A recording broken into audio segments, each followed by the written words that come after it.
ప్రపంచ దేశాలను వణికిస్తున్న ఇరాన్ అణుముప్పు ఇప్పుడు మరో మలుపు తిరిగింది.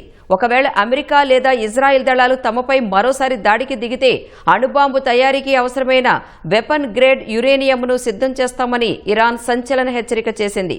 అమెరికాతో చర్చల ప్రక్రియ నిలిచిపోయిన తరుణంలో ఇరాన్ పార్లమెంటరీ కమిషన్ చేసిన ఈ వ్యాఖ్యలు ఇప్పుడు పశ్చిమాసియాలో మంటలు రేపుతున్నాయి.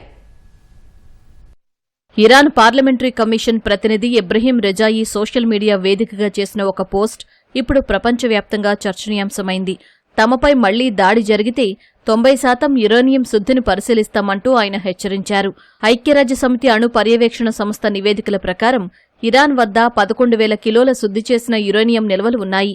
ఇందులో 440.9 కిలోల యురేనియం ఇప్పటికే 60% స్వచ్ఛతకు చేరుకుంది.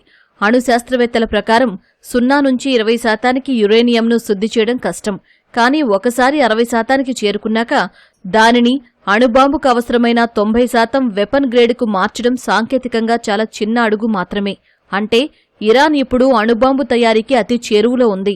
ఇరాన్ యురేనియం నిల్వలు ఇప్పుడు ఎక్కడ ఉన్నాయి అనేదే అతిపెద్ద మిస్టరీ.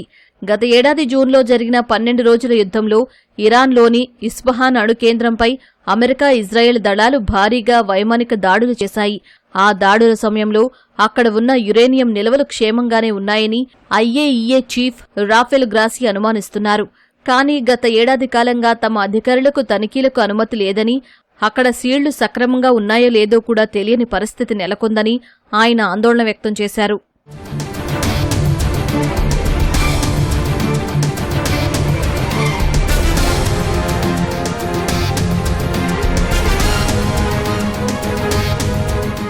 మరోవైపు అమెరికా అధ్యక్షుడు ట్రంప్ ఇరాన్ అణు నిల్వలను న్యూక్లియర్ డస్ట్ గా అభివర్ణిస్తున్నారు. 70 రోజులకు పైగా సాగుతున్న ఈ ఉద్రిక్తతల మధ్య ఇరాన్ను అణ్వాయుధ దేశంగా మారనివ్వబోమని ట్రంప్ భీష్మించుకుని కూర్చున్నారు. ఎవరైనా అణు కేంద్రాల వైపు వెళితే వారిని పేల్చివేస్తామని ట్రంప్ చేసిన హెచ్చరికలు యుద్ధం ఎటు దారితీస్తుందో అన్న భయాన్ని కలిగిస్తున్నాయి. ఇరాన్ ప్రతిపాదించిన తాజా శాంతి ఒప్పందాన్ని ట్రంప్ తిరస్కరించడంతో మధ్యప్రాచ్యంలో కాల్పుల విరమణ ప్రయత్నాలు లైఫ్ సపోర్ట్ మీద ఉన్నాయని విశ్లేషకులు భావిస్తున్నారు.